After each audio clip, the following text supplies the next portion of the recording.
Hey everybody, I'm Eric with Corter Leather, and this is the video tutorial on how to make my signature kit from Buckleguy, the single envelope wallet. It's going to come in a tube like this. When you open the tube, it's going to have a bag inside that has everything you need to make this wallet. Now, you can have one additional purchase. It's on the sales page. You can choose to purchase a set of thread nippers and an edge burnisher. If you'd like to purchase those, it is very useful in making this, but you do not need them to make the wallet.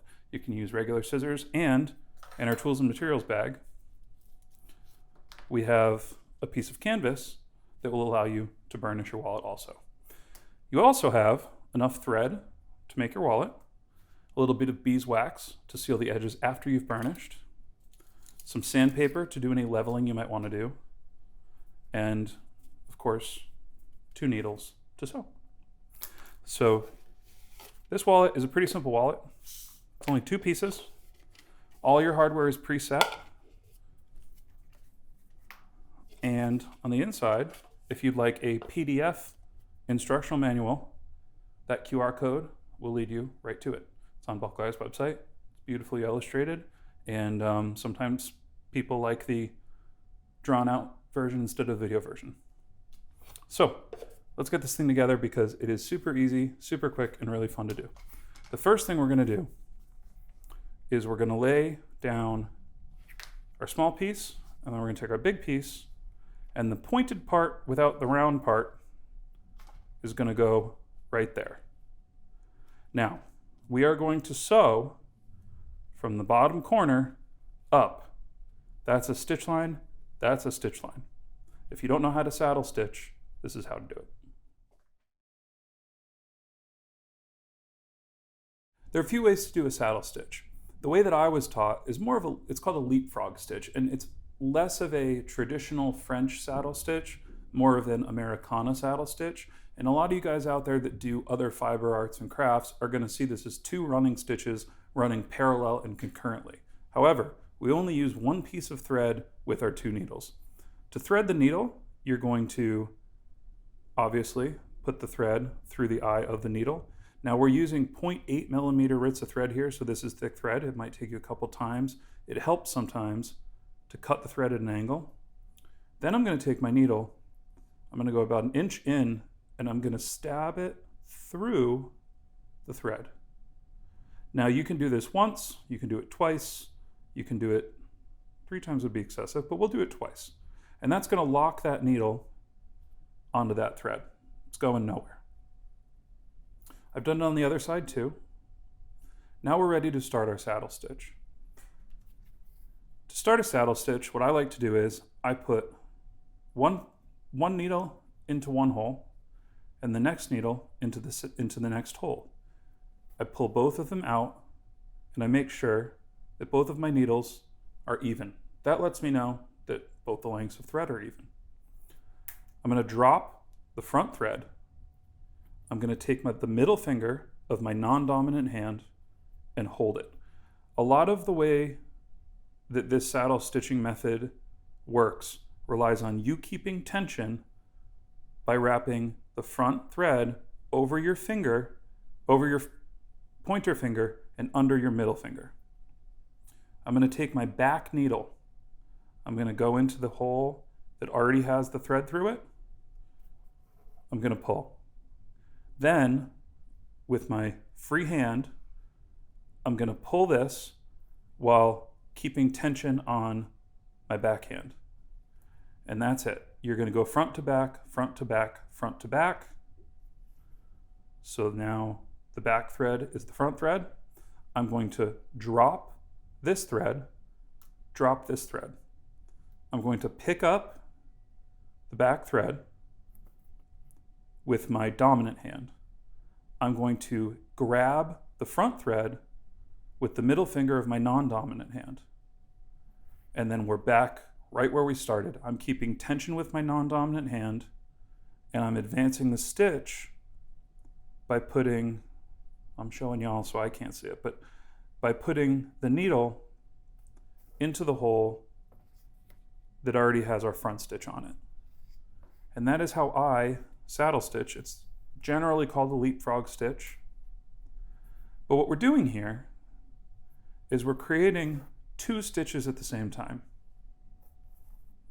What that means is that should this stitch break, one of these stitches, should one of these stitches break,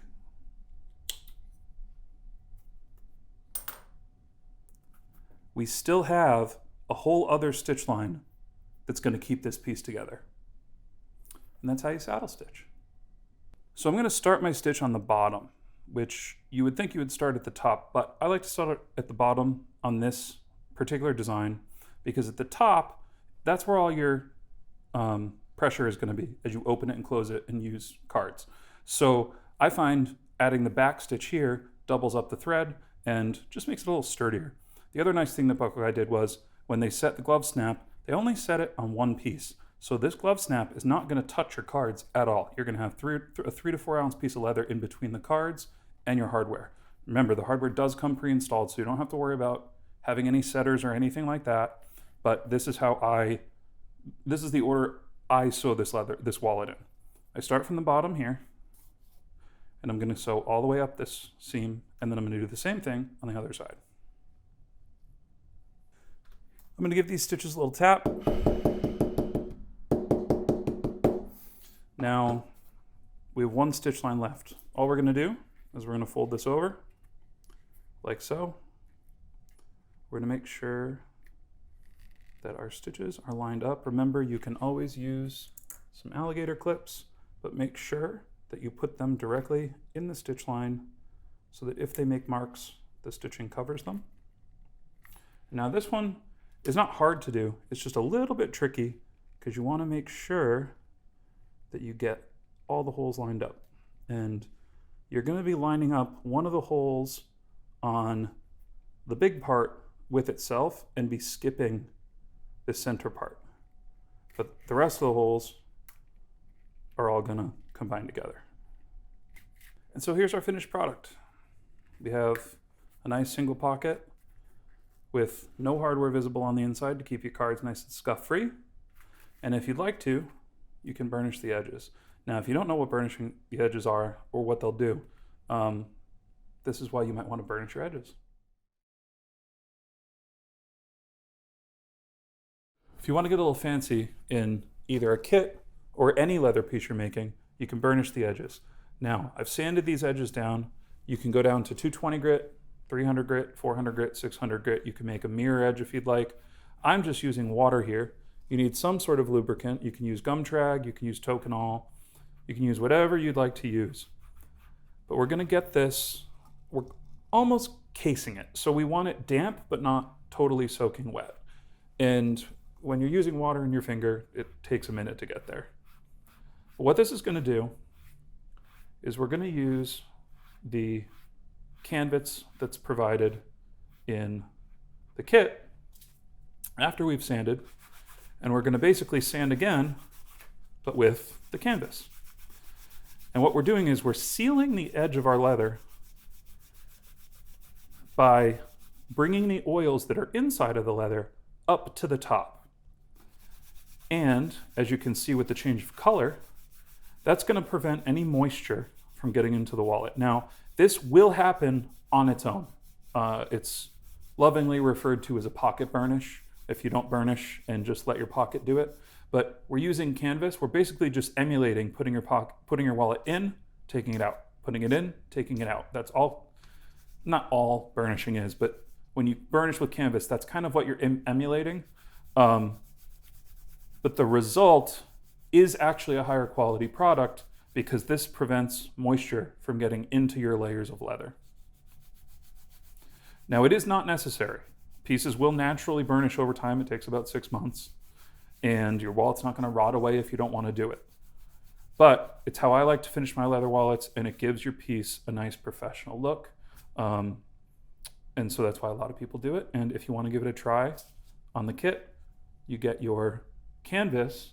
You also get the option to get an actual slicker. Now, the slicker is very similar to using canvas. I'm going to put a little extra water on here. The slicker you would use more with gum trag or toconol. But we're going to do the same thing with a wood slicker. And as you can see, We're darkening those fibers a little bit more. It's a little steadier to use. But really the rule that I like to stick to is if you're using water, I go canvas. If you're using gum trag or toconol or some sort of acrylic resin based edge finish, go with the slicker, which you can add on to any kit. Here's what a burnished edge looks like on this piece. And here's what just a natural edge looks like on this piece. And so that's going to be it for this kit. Super simple to make, really fun, has a nice little design detail, great gift, great product to sell. If you're into tooling, you have a lot of interesting options on places to put little stamps and tools and stuff like that. If you buy the natural veg tan, there's a lot of color blocking options for dyeing and painting, but that's going to be it. So hope you guys enjoy the kit. Can't wait to see what you make, and I'll see you in the next one.